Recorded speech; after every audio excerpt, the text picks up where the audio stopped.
نبی اکرم صلی اللہ علیہ وسلم فرماتے ہیں میں گیا اور میں نے دیکھا کہ کچھ لوگوں کے سر کو کچلا جا رہا ہے، بڑے بڑے پتھر ان کے سروں پر پھینکے جا رہے ہیں، پھر ان کا سر ٹھیک ہو جاتا ہے، پھر سر پر پتھروں کی بارش ہوتی ہے، سر کو کچلا جاتا ہے، چیخ و پکار کا منظر ہے۔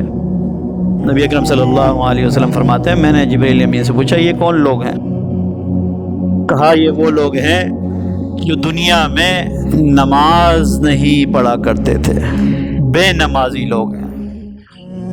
آج ہمارے درمیان نماز کی کتنی پابندی ہے۔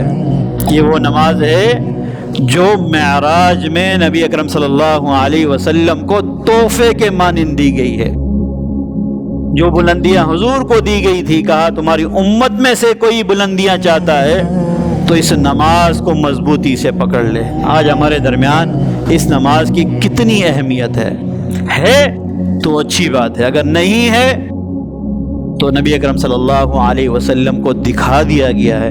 جب آپ پورے واقعے پر ایمان لائے ہیں تو یہ بھی تو ہمارے ایمان کا حصہ ہونا چاہیے نا، کہ اگر ہم بے نمازی ہیں تو ہمارا حشر ان لوگوں کے ساتھ ہوگا۔ اللہ حفاظت فرمائے۔